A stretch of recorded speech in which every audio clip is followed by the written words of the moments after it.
Hello everybody, welcome back to the workshop. So today I want to just make a real quick video on some of the measuring and marking tools that I find the most handy use in the workshop. Hopefully this will be a benefit to the beginner smiths out there, and for you older smiths out there, the guys that have been in the trade the longest. I'm interested in hearing some feedback from you guys on what you guys use the most in your workshop as well. So as far as marking tools go, I use a scribe a lot in a lot of my projects, and I use punches, center punch marks, quite a bit. And we can see those are just two different center punches. This one was one that I've had that I made myself, and this one is soon becoming my favorite center punch. I was given this by another fellow blacksmith and subscriber of the channel at Quad State, and I'm absolutely loving this. So thank you for that. It's a great tool. He did an awesome job at making it. So I use these quite a bit. Silver marking pencils. These are just like your artist marking pencils. You can get these at welding supply shops and things like that. They're supposed to be silver in nature. Let me try to turn down some of this. There we go. Make it a little darker so you guys can see that. There you go. So I use silver marking pencils quite a bit. I use permanent marker on shiny surfaces, this on rusted surfaces or black metal surfaces, and this for marking stuff that one of these options don't work, or when I need to take and see something in the fire. This works really well. This scribe works really well on any surfaces that you may put dicom on, or if the surface has a really nice like factory mill scale on it, kind of like in this piece here, really nice and smooth. These mark and show up great in the light, and so they're very accurate, and I use the scribe a ton for that. And then probably the least thing I use, mainly just to draw concepts and things, are soapstone pencils. Reason for that being is they're not too accurate. They require a lot of resharpening, and you know, you can get decent marks but not very accurate marks, so I don't use that a whole ton. So that's the end of the marking bits that I use the most in the shop. Now onto the measuring tools. This I keep on me all the time. This is an aluminum folding ruler. Now this is all in imperial or standard measurement, so you know it's all in inches, if you will. I use this a ton, like when I go to the scrap yard and things like that. It's really quick and easy. I usually use like the first third of this. I don't use the whole thing. It's usually just this little bit that I use at the scrap yards. I'll actually put that back in my pocket so I don't forget it. And then what I use in the shop the most as a ruler is this right here. Now this, once again, is all in imperial. This was given to me by my grandpa Blessing before he passed away, and so it's got a special significance to me in that way.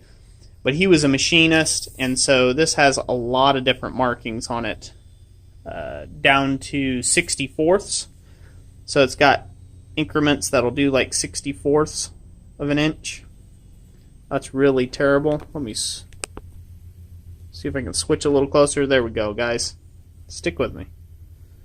Okay, get this thing to focus.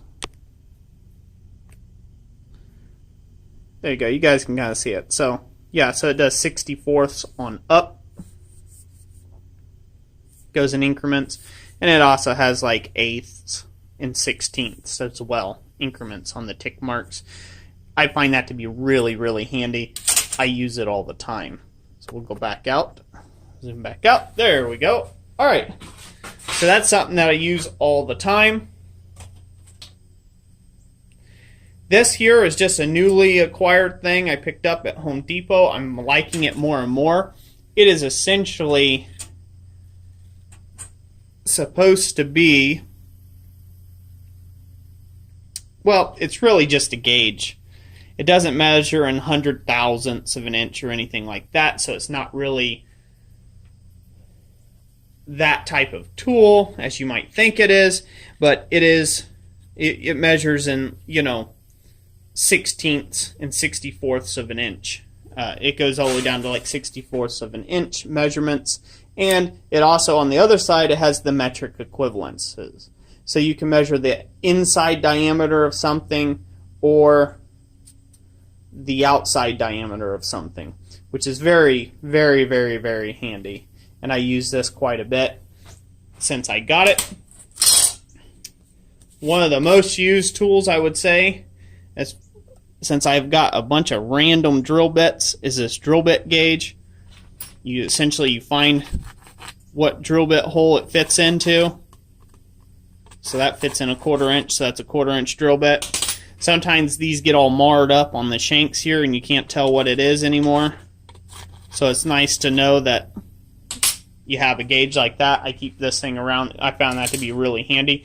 Only thing I wish is that it was in steel and not plastic. But hey, it works. And then I have for measuring, blah, I have this on a keychain. This came with my Hobart welder. You guys probably won't be able to see this, but this has different gauges. This is just a filler gauge for different gauges of plate steel or wire. You can put those in there and figure that out. And then I don't use this at all. That's just a spark plug gapper. I don't use that.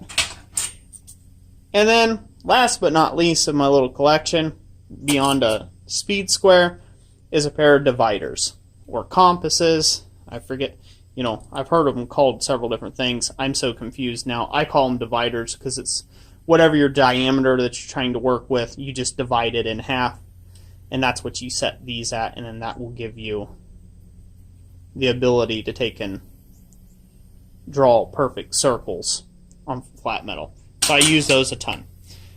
So that's it. That's a little bit about my collection of tools. I said this was going to be a quick video. It turned out to be a lot longer video than expected. But hey, that's me. That's this channel. So yeah, drop me a comment in the comment section what you guys use in your workshops that you like to use, and maybe some measurement tools that I haven't even thought of yet. I would greatly love to take and hear that. And oh, since I spaced it earlier, calipers. That's the word I was looking for. But anyways, sorry, random. Thank you all for watching this video. I hope you all enjoyed it. God bless you, and we'll catch you on the next one.